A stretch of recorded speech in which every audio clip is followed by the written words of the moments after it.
একই ফ্রেমে এ সময়ের সবচেয়ে শক্তিশালী দুই ব্যক্তি। ঐতিহাসিক গণ অভ্যুত্থানের পর একজনের ঘাড়ে রাষ্ট্র পরিচালনার গুরুদায়িত্ব, শিক্ষার্থী জনতার আন্দোলনের পর আরেকজন ফিরে পেয়েছেন স্বাভাবিক জীবন। সেনাকুঞ্জের কোনো অনুষ্ঠানে দীর্ঘ 12 বছর পর যোগ দিলেন তিনি। বেগম খালেদা জিয়া ও ডক্টর মোহাম্মদ ইউনূসের এই কুশল বিনিময়ই বলে দেয় বাংলাদেশের রাজনীতির অনেক কিছু। বিকাল 4টার কিছু আগে অনুষ্ঠানস্থলে আসেন বেগম জিয়া। এ সময় তার সঙ্গে ছিলেন ব্যক্তিগত চিকিৎসক, প্রয়াত ছোট ছেলের স্ত্রী শর্মিলী রহমান সিথিসহ অনেকেই। সেখানে বেগম জিয়াকে অভ্যর্থনা জানান দলের মহাসচিব মির্জা ফখরুল ইসলাম আলমগীর ও সরকারের উপদেষ্টারা। পরে ডক্টর ইউনূস চলে যান মূল মঞ্চের দিকে, বেজে ওঠে জাতীয় সঙ্গীত। সেখানে বক্তব্যের শুরুতেই ডক্টর ইউনূস বলেন, দীর্ঘদিন বেগম খালেদা জিয়াকে আসতে দেওয়া হয়নি সেনাকুঞ্জের কোনো অনুষ্ঠানে। তাকে এখানে আনতে পেরে নিজেকে সৌভাগ্যবান বলে মনে করেন তিনি। অর্ধেক পাউডারে দ্বিগুণ উজ্জ্বলতা, নতুন রিন অ্যাডভান্সড অর্ধেক পাউডারে দ্বিগুণ উজ্জ্বলতা। আজ আমরা বিশেষভাবে সৌভাগ্যবান এবং সম্মানিত যে বাংলাদেশের 3 বারের নির্বাচিত প্রধানমন্ত্রী, বীর মুক্তিযোদ্ধা শহীদ রাষ্ট্রপতি জিয়াউর রহমানের স্ত্রী বেগম খালেদা জিয়া আজ এখানে আমাদের মধ্যে উপস্থিত আছেন।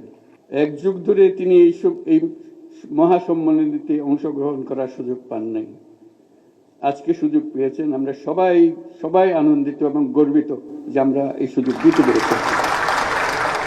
ডক্টর ইউনূস আরো বলেন, জুলাই বিপ্লবে মানুষের পাশে থেকে সেনাবাহিনী জাতির আস্থার প্রতীকে পরিণত হয়েছে। সাম্প্রতিক বৈষম্য বিরোধী ছাত্র আন্দোলনে এবং পরবর্তী সময়ে দেশের ক্রান্তি লগ্নে দেশের ছাত্র জনতা এবং সাধারণের পক্ষে দাঁড়িয়ে সশস্ত্র বাহিনী আবারও দেশের মানুষের কাছে আস্থার প্রতীক হিসেবে স্বীকৃতি লাভ করেছে। পরে দেশের সব রাজনৈতিক দলের নেতারা সাবেক প্রধানমন্ত্রীর সঙ্গে কুশল বিনিময় করেন। এ সময় তারা মেতে ওঠেন আড্ডায়। দেখা করেন সরকারে থাকা বৈষম্য বিরোধী ছাত্র আন্দোলনের নেতারাও।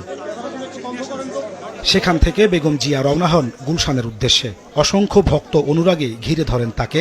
সবার সঙ্গে হাসি মুখে কথা বলেন বেগম খালেদা জিয়া। সেনাপ্রধান জেনারেল ওয়াকারুজ্জামান বেগম খালেদা জিয়াকে বিদায় দেন। 12 বছর পর যেমন বিএনপি চেয়ারপারসন বেগম খালেদা জিয়া এসেছিলেন অনুষ্ঠানে, আবার একই মঞ্চে দেখা গেছে দেশের বিভিন্ন রাজনৈতিক দলের শীর্ষস্থানীয় নেতাদের ছিল সম্প্রীতির পরিবেশ। আগতরা বলছেন, এমন সম্প্রীতির গড়ে উঠুক আগামী বাংলাদেশ। নাসির সালেহী, সময় সংবাদ, ঢাকা।